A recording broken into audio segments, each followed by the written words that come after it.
Hello everyone, English knowledge stream channel में आपका स्वागत है। पिछले ग्रामर में मैंने आपको पैसिव वॉइस के बारे में बताया। एक्टिव और पैसिव वॉइस, एक्टिव से हम पैसिव कैसे बनाते हैं, उसके क्या रूल्स और रेगुलेशंस है, हमने इंट्रोडक्टरी क्लास लिया। आज हम उसी क्रम में आगे बढ़ते हुए जो 8 टेंस होते हैं उसमें से पहला प्रेजेंट इंडेफिनिट टेंस होता है, उसको पैसिव वॉइस बनाने के क्या नियम होते हैं, इसकी चर्चा हम आज करेंगे। Present indefinite tense.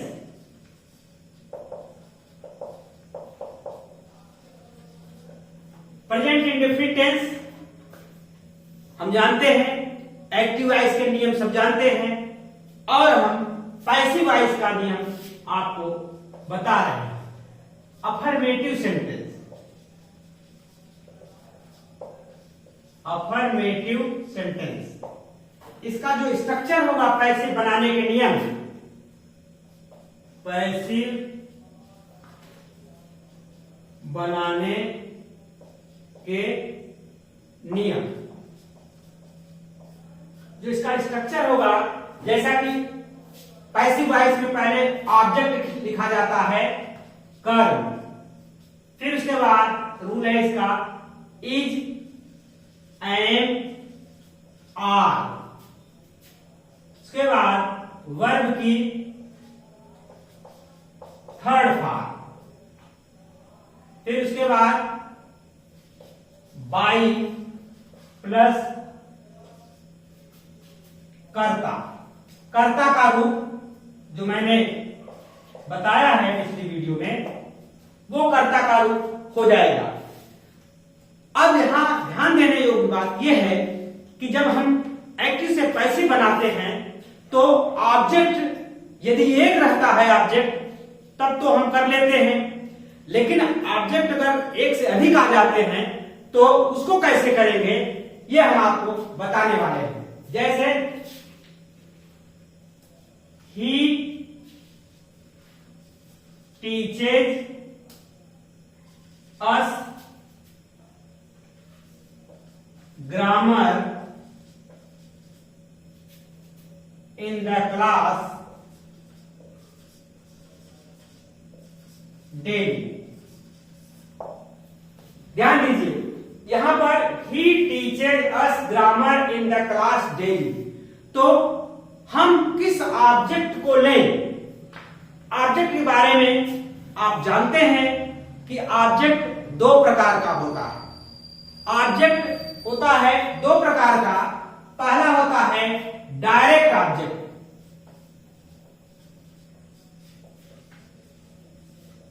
Direct object, और दूसरा होता है इनडायरेक्ट ऑब्जेक्ट।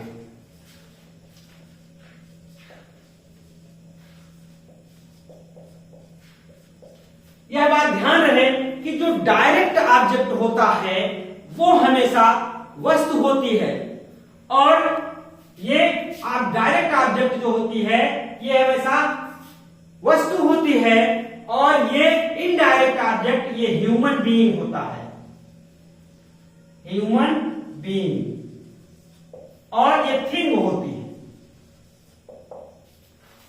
तो बाकी जो है ये अदर वर्ड है, ये आप नहीं इसको पहले लिखेंगे, ऑब्जेक्ट के श्रेणी में नहीं है। केवल डायरेक्ट ऑब्जेक्ट और इनडायरेक्ट ऑब्जेक्ट को ही हम ले सकते हैं बाहर। अब ये नहीं, जैसे he teaches us grammar in the class, तो मोस्टली स्टूडेंट्स क्या करते हैं कि इन द क्लास इज शुरू कर देते हैं, यहां से उठा लेते हैं। इससे कोई मतलब नहीं है, ये कॉम्प्लीमेंट्री है, और अदर वर्ड्स जिसको कह लिया जाए है, हमको केवल जब पैसिव बनाएंगे तो केवल डायरेक्ट ऑब्जेक्ट अथवा इनडायरेक्ट ऑब्जेक्ट को लेते हैं। और हम सरलीकरण कर दें कि कैसे आप पहचानेंगे कि डायरेक्ट ऑब्जेक्ट कौन है और इनडायरेक्ट ऑब्जेक्ट कौन है।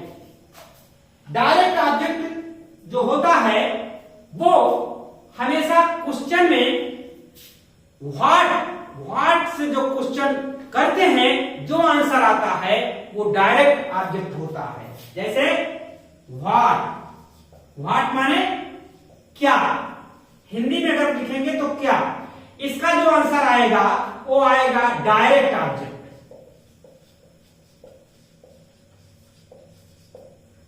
इस एग्जाम्पल में ले लीजिए, ही टीचेड अस ग्रामर। तो अगर इसका हम क्वेश्चन करेंगे, हिंदी में करेंगे, वह हमें ग्रामर पढ़ाते हैं, वह हमें क्या पढ़ाते हैं, आंसर आया ग्रामर। क्या पढ़ाते हैं, तो डायरेक्ट ऑब्जेक्ट आया क्या, ग्रामर। और इंग्लिश में अगर इसको करें, what does he teach us in the class daily. तो what does he teach us, हमें क्या पढ़ाते हैं, ग्रामर। ये है डायरेक्ट ऑब्जेक्ट। और इनडायरेक्ट ऑब्जेक्ट, whom, किसे, किसे अगर इससे क्वेश्चन करेंगे तो जो आंसर आएगा किसे, तो वो हमेशा आएगा इनडायरेक्ट ऑब्जेक्ट, वो हमेशा आएगा इनडायरेक्ट ऑब्जेक्ट। यानी अगर इसमें लिखा जाए, इसमें कहा जाए कि whom does he teach grammar in the class, वे कक्षा में ग्रामर किसे पढ़ाते हैं, तो आंसर आएगा हमें पढ़ाते हैं, हमें पढ़ाते हैं।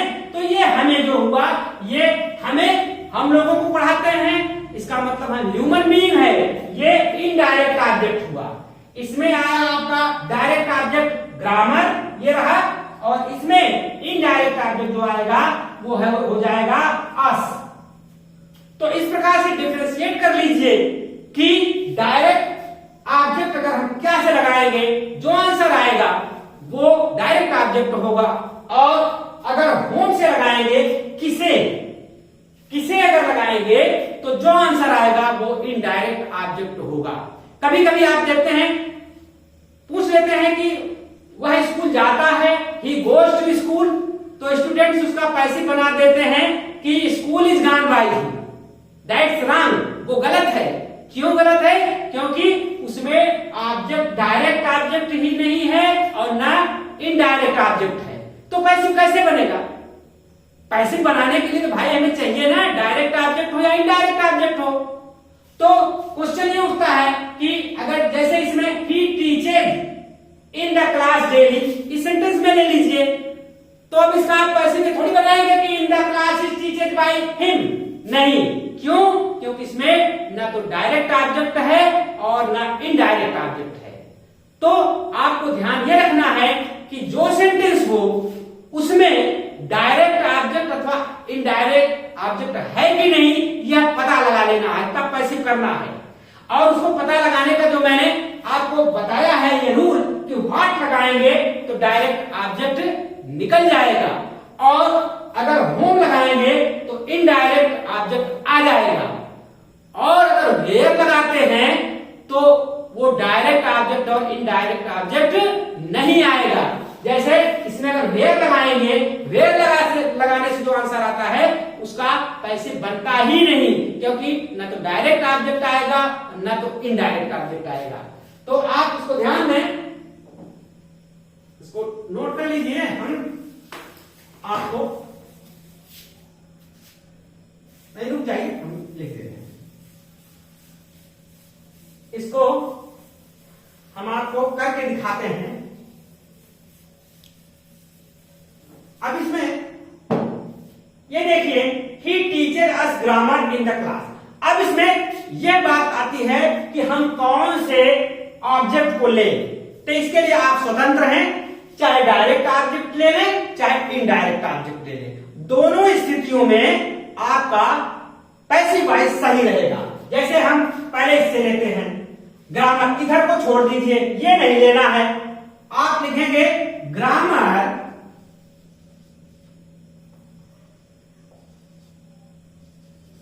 अब यहां ऑब्जेक्ट ग्रामर हो गया, एक वचन है तो इसके साथ हो जाएगा इज, ग्रामर इज, टीच का थर्ड फॉर्म हो जाएगा वर्ब टाट,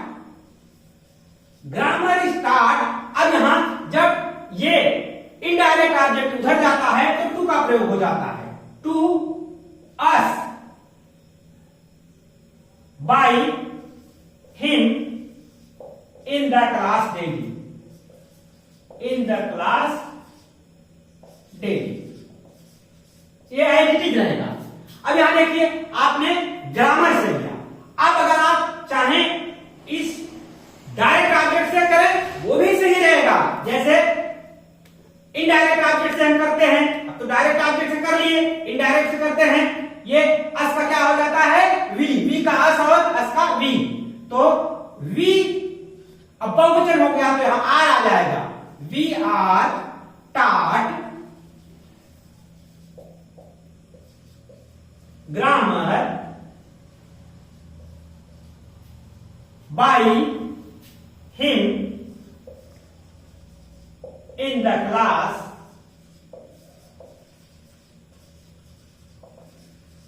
डेली। तो यहां पर आपने मार्क किया होगा कि ये डायरेक्ट ऑब्जेक्ट और इनडायरेक्ट ऑब्जेक्ट दोनों के द्वारा ये पैसिव वॉइस बनाया जा सकता है, दोनों सही रहेंगे।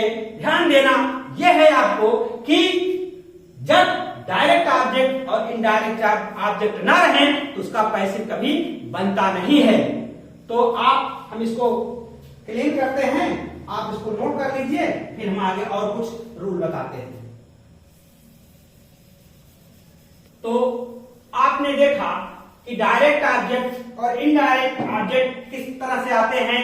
अब सिंगल ऑब्जेक्ट से हम आपको बता देते हैं, जैसे he helps me in the family, या he helps me in the market। अब यहां देखिए इसमें ये इसको पैसिव बनाना है। अब इसमें ऑब्जेक्ट एक ऑब्जेक्ट है, यहां वह किसकी या किसे मदद करता है, आंसर आएगा मुझे, तो मी इधर आएगा तो आई हो जाएगा, आई हो जाएगा तो ऑब्जेक्ट के बाद एम हो जाएगा, आई एम क्रिया का third form helped bye him in the market. अब देखिए यहां पर सिंगल ऑब्जेक्ट था, आपने किसे या किसको लगा करके निकाल लिया, होम लगा करके क्वेश्चन मार्क क्वेश्चन वर्ड लिख करके तो आप निकाल लिए, और वेयर अगर लगाएंगे तो मार्केट आएगा, तो मार्केट को यहां नहीं लिखेंगे। इस प्रकार से और उदाहरण है,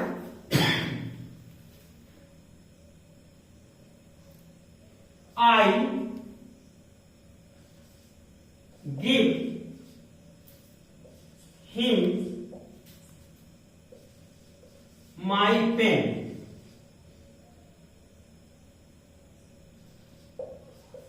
in the classroom।